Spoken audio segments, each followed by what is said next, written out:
Napoleon said, number one, a leader needs unwavering courage. And I don't know if I totally agree with the unwavering part of this or not, because sometimes our courage does waver a little. You know, bend but not break. You know, courage mounts up, and then sometimes we have the doubts that creep in, and we reach a little deeper to find that courage that overcomes our doubts and our fears. So I would probably debate a little bit with Napoleon on this unwavering courage, because sometimes courage does waver. But as long as it stays, as long as in the end there it is to serve you, the courage to do what you didn't think you could do, the courage to step into territory that might be a little unfamiliar, the courage to talk to somebody you don't know, the courage to attempt conducting a meeting, the courage to give your first testimonial, the courage to, you know, solve problems you couldn't solve before, that kind of courage. The courage to stand up when it's sort of dark in your corner, the courage to do it when it isn't going your way seemingly, the courage to try to have a good day in the midst of a bad day, that kind of courage. Wavering a little at times, yes, because we all have doubts that attack us, we all have small fears that creep in.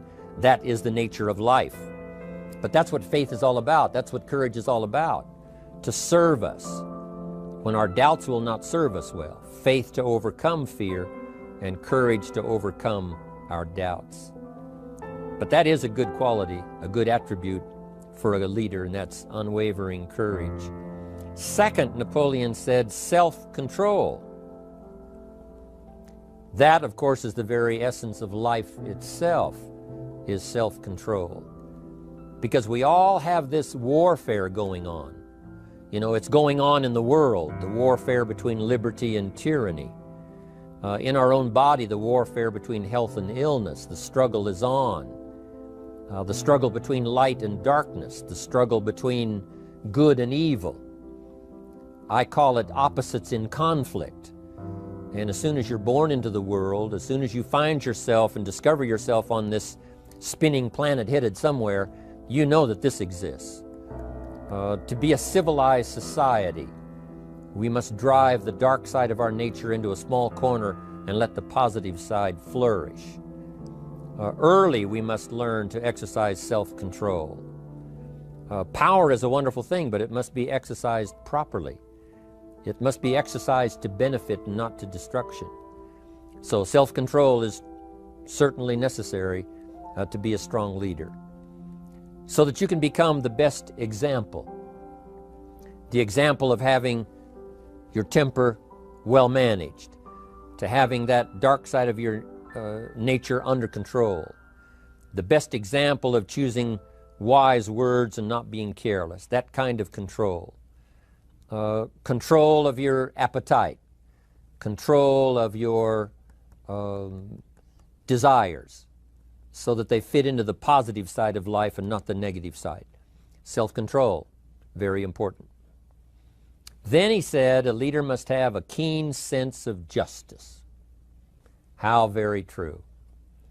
Justice we become familiar with, you know, even when we're small, when certain things that happened or were done to us that something told us that wasn't right. Someone did us wrong. We have that sense of right and wrong, and it starts very early. Then we have to have that sense of utilizing what's right and what's wrong so that we develop this sense of justice, this sense of being fair, this sense of being on the positive side, on the right side. To minimize a person's mistakes, they need to have this sense of justice. We have to have justice when we're building an organization. You know, what's fair, what is a good balance. The marketing system that Mark put together has to be fair for everyone. If you have a customer and you take care of that customer, someone else cannot come along and take that customer. The same is true with a distributor. Certain rules and regulations, so that all of us have a chance to fit within this framework of fairness, justice, and what's right. Otherwise, enterprise cannot work. Otherwise, we have what we call, in a political sense, anarchy, where there is no justice, when might is the order of the day, power is the order of the day, not the law, not the rule, not what's right, but power. And we would all dismiss that. It's been a catastrophe in the last 6,000 years, the governments that resorted to power instead of democracy, that resorted to intimidation instead of freedom. And we all know the terrible toll that that takes. But it takes a toll not only politically in a country or politically around the world, but it takes a toll even in enterprise. It takes a toll in school if a teacher is unfair. It takes a toll in working on a team where someone is unfair, or where the leadership is not fair in the administration of justice. So this is true, a keen sense of justice and what's fair and what's right. Part of this we have to learn as we go. You know, you don't have it all the first year. You haven't got it all the second year, the third year.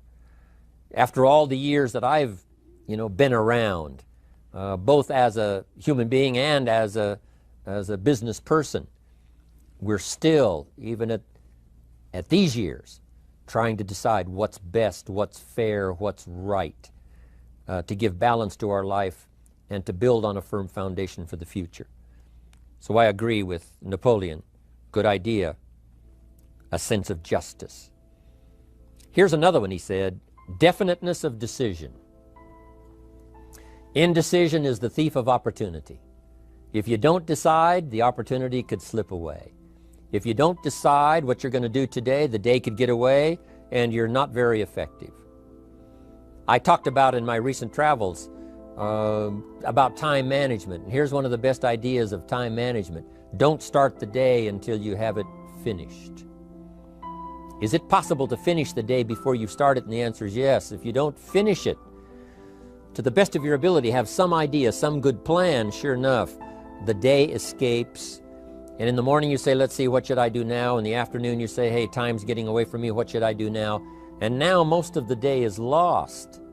Most of the day escapes not being utilized and doesn't work for you simply because you didn't make those decisions early, at the early part of the day.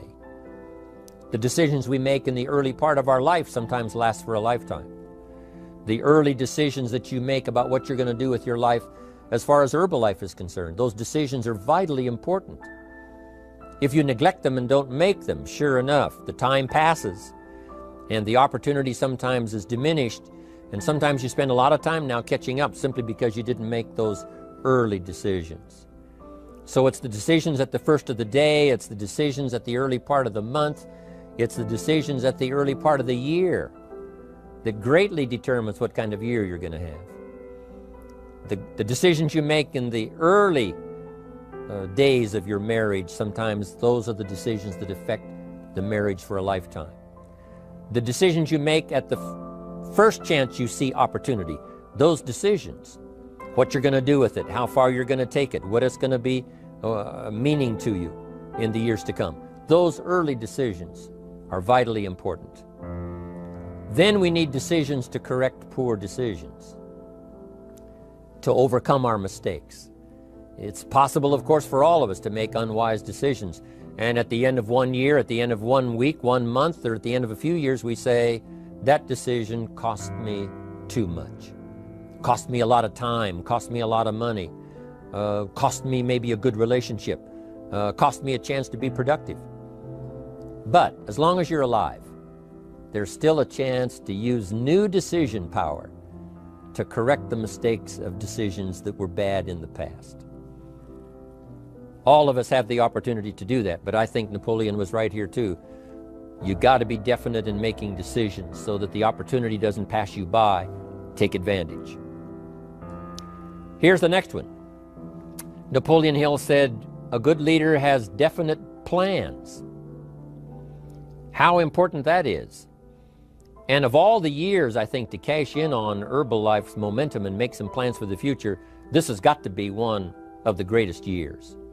Herbalife in these 18 years now has created some incredible momentum, not only in opening up the countries, but momentum in the refinement of our marketing, momentum in developing new products, momentum in developing our support system. The key is now for you to make plans to ride on that momentum. Herbalife is like the tide that comes in, and the rising tide lifts all the ships if they're in the water. If your ship and your boat is not in the water, even though the tide comes in that would lift all the ships, if yours is not in the water, then it doesn't benefit you. So here's what you should do. Have the same intensity to make your plans for the future as Mark Hughes has. As the President's team, Chairman's Club especially, make the plans for the Herbalife Company future, you've got to now make your plans. Don't let this momentum pass you by. Don't let this momentum go uncashed in on. Don't let it be like a lost cause for you. And maybe you've, because of the lack of plans, have lost a month or two, or you've lost a week or two, or maybe you've lost a year and you were 10% effective instead of 100%. Now's the time to change all that and start making some plans. Your Herbalife plans, they're vitally important. You might as well cash in on the Herbalife plans for world expansion, the Herbalife plans for expansion within your country, the Herbalife plans for the expansion of the business, the incentives. Cash in on that, capture that, and say, I've got to have some plans that match Herbalife. Not necessarily match Herbalife in numbers, but that can match Herbalife in momentum, that can match Herbalife in cashing in on the opportunity, your plans for Herbalife expansion. You got to have some plans for your family, right? You got to take your family along, don't leave them out. One of the challenges all of us have in making our plans is how to balance everything, to make sure that we don't regret at the end of the year, I spent too much time on that. I spent too much money. And then if you have, say, how can I not do that again? And construct some better plans so that you won't have any regrets at the end of a year to come, 5 years to come, 3 or 4, 5 years to come. Definite plans. The plans for the use of your money. One thing I've admired about Mark Hughes since I've met him all those years ago, once he started becoming successful, he had a splendid plan, not only for his personal success in terms of financial security, but in terms of the company. Because Mark has to look after the company and make sure that the company is secure, that the company has plenty of reserves, so that no matter what happens around the world, and when you're doing business in 37 countries, you can imagine what the challenge is to make sure the plans for each country are there, the backup plans, the financial plans, as well as products and opportunity and marketing. It is a challenge beyond comprehension to most of us what kind of planning that takes in terms of trying to make Herbalife secure for the future. I described it in one of the summit classes as Mark takes the same pledge that the President of the United States takes, and that is to preserve and protect and defend the Constitution, says the President. But Mark has to preserve and protect and defend the company to make sure it's viable, not just in America where it started, but all around the world in each country. It's an awesome responsibility. But now for you, your plans to be financially secure. If you're starting to make some big money in Herbalife, I'm telling you, you got to have a good plan for your resources so that you find yourself secure regardless of what happens. I agree with Napoleon here.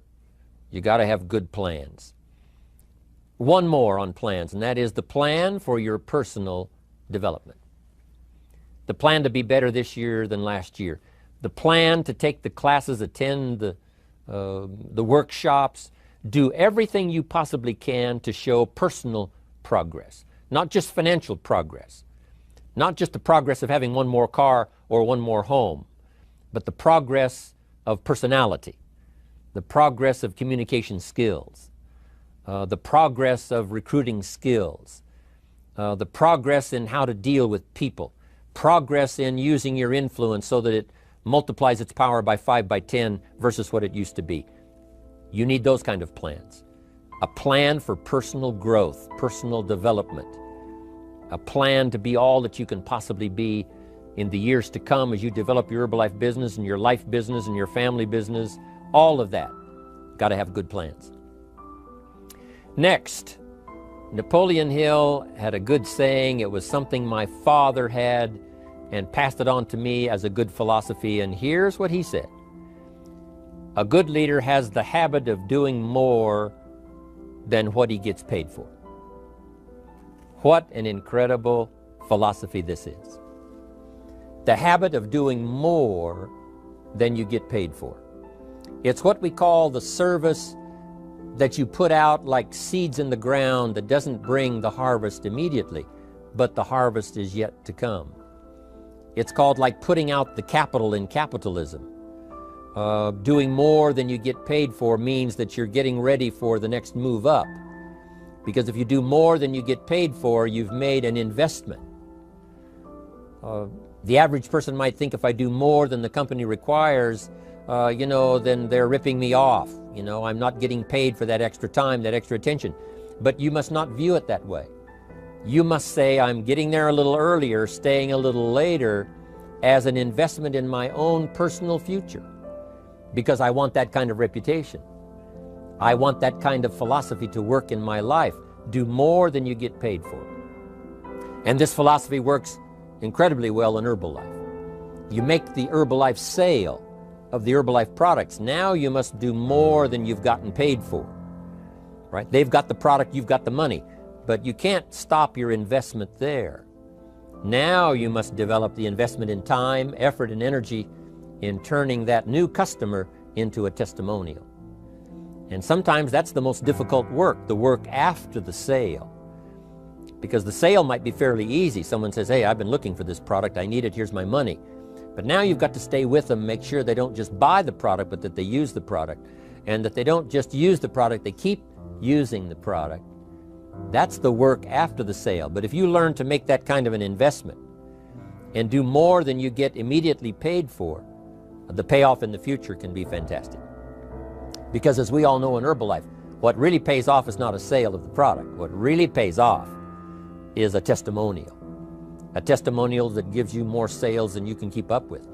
A testimonial that takes you places you could never go by yourself, introduces you to people you'd never see on your own. That kind of investment is so powerful.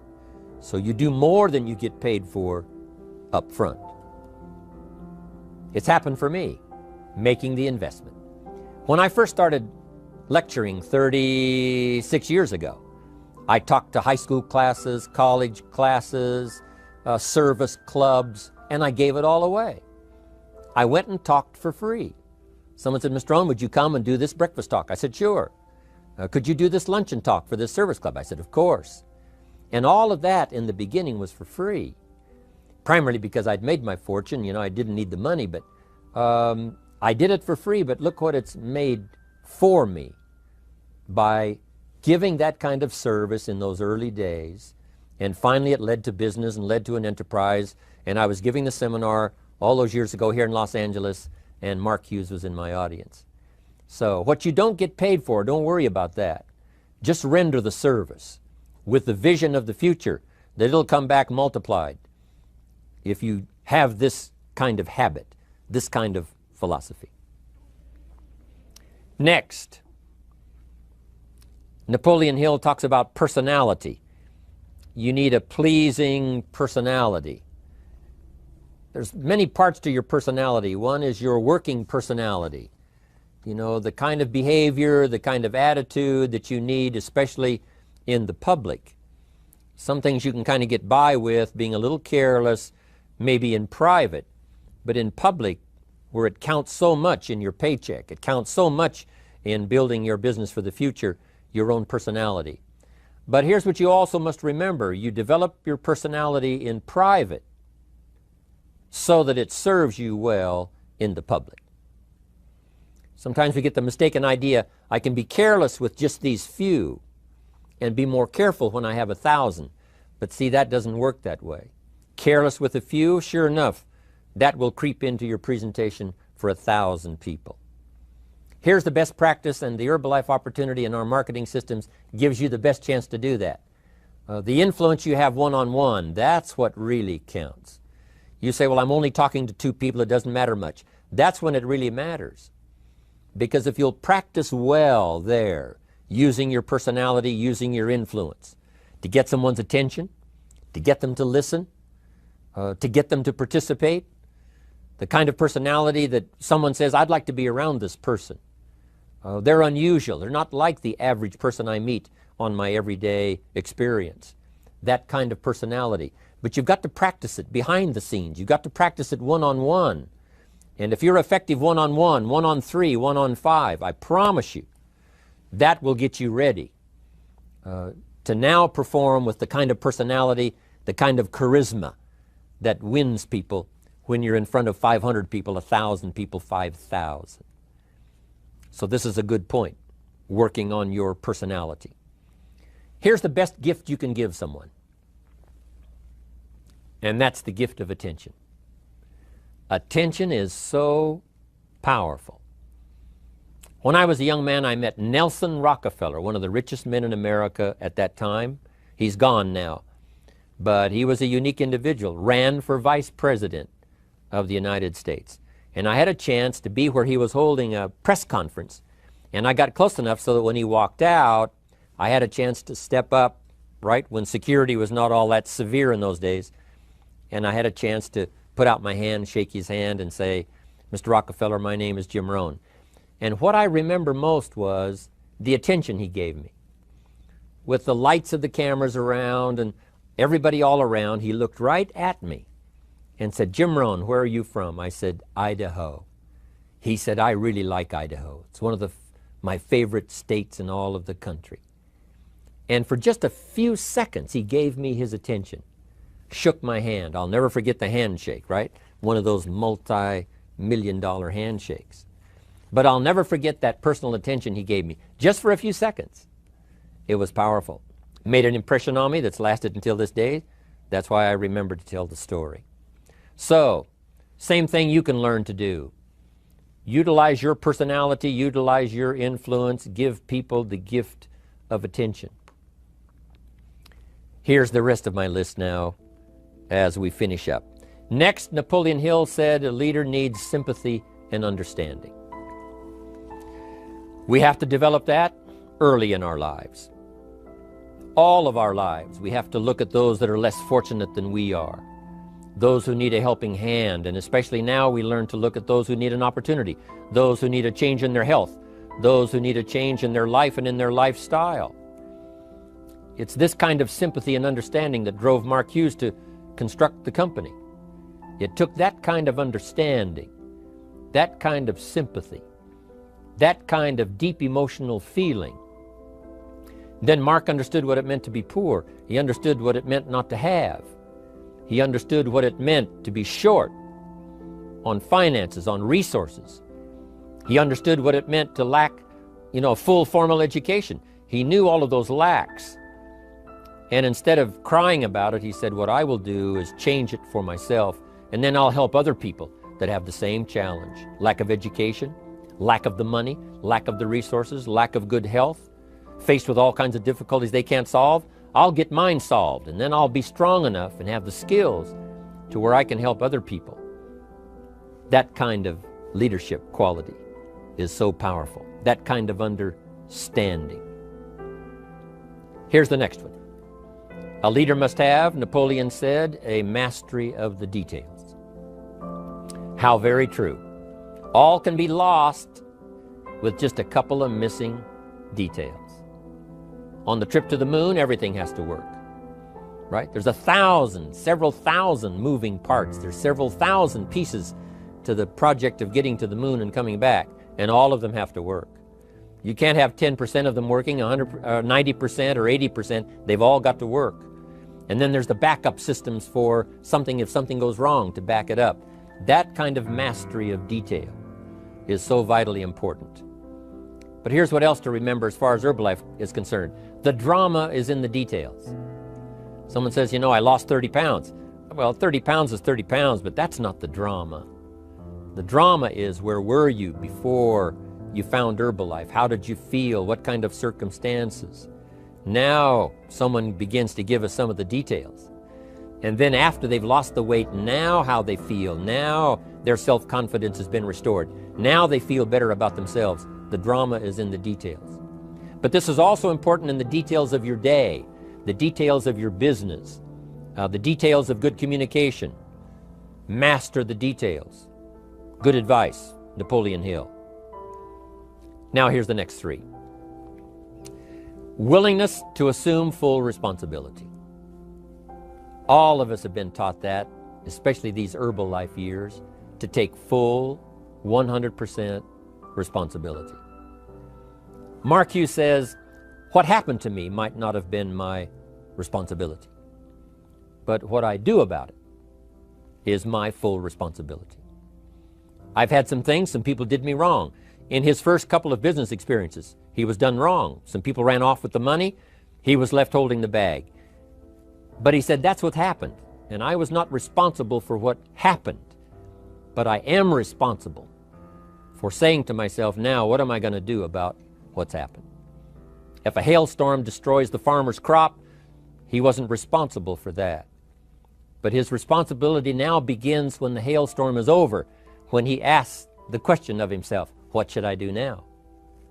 Now that this catastrophe is over, now that the damage is done, now what should I do about it? And a philosophy I've taught all these years, it's not what happens to you that determines your future. It's what you do about what happens that determines your future. And this is a major part of it, accepting full responsibility. If you've got an organization, you're conducting meetings, and you're the leader, the responsibility ends with you. Someone else may mess up, make some mistakes, still your responsibility. Some things over which you have no control, understandable. But what you do about it now, how you fix it, the diplomacy you use, the strategy you use, that's the kind of responsibility now that depends on you. Also, you've got to be responsible for your future. Nobody's going to fix it. No one else is going to design it. No one else is going to come along and say, hey, I will make sure it all works well for you. You've got to take all the input, you've got to take all the testimonials, all the teaching, all the training, all the influence, then you've got to have the responsibility of designing your life. You can design a life of prosperity, or you can design a life just to coast and get by. The responsibility belongs to you. Now here's the last two. Next is cooperation. One of the great things we learn in Herbalife is how to cooperate so that we take advantage of each other's ideas, we take advantage of each other's input, we take advantage of each other's enthusiasm, we take advantage of each other's testimonial, and we take advantage of each other's willingness to grow. That kind of cooperation has built Herbalife. In those early days, Mark got the group together. Jerry Shatanovich, Doug Stuntz, the rest, and made some plans to cooperate. Said, no telling what kind of powerful meetings we can have if we work together. No telling how many people we can affect, even right away, if we work together. You do this part, you do this part, I'll do this part, we'll make it work together, and we'll get the ball rolling. There's an ancient phrase that says, if two or three agree, nothing is impossible. If they agree on the same project, if they agree on the same vision, if they agree on how to get there, I'm telling you, nothing is impossible. Nothing can stand in their way. Just two or three. What's exciting about Herbalife is now we have more than two or three. The president's team now is well populated. Even the chairman's club is growing. The millionaire team is awesome in its numbers as well as in its power. And the cooperation between all of us on the tabulator teams, as distributors, home office, support staff, 15th floor, wherever we come from. If we cooperate, there's nothing we can't do. There isn't anyone we can't touch. There is no country we can't finally get to with this incredible story. Cooperation. That's why I'm here, wanting to do my part, HBN, send out some ideas, give you some notes to take, something to think about and ponder, something to talk about with the people that you associate with and are building your business. That kind of cooperation is going to make this a powerful year. It'll get us to the 2 billion, 3 billion, 5 billion. But it'll get us to much more than just those numbers. It'll get us to a place of honor, respect, prestige, influence, feeling good about ourselves for the hard work that we're doing, cooperating with each other. I want to cooperate with you, helping build your business. All of us cooperate with the support system of Herbalife. We're on our way. We will have the billions. We'll have the stories. We'll have the experiences.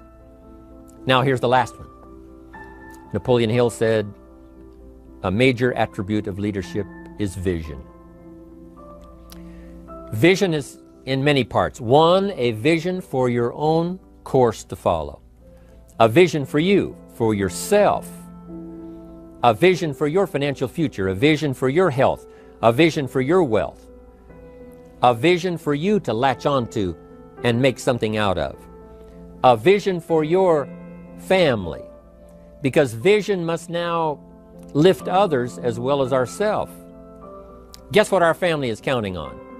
That we'll be able to see things that at first they cannot see. That we'll be able to look further into the future than perhaps they will be able to look. The same is true with your organization, the people that are around you. They're counting on your vision. Perhaps you've been there a little longer than they have. Maybe you've been there a lot longer than they have. And they will look to you to help them see things that they can't see in the beginning.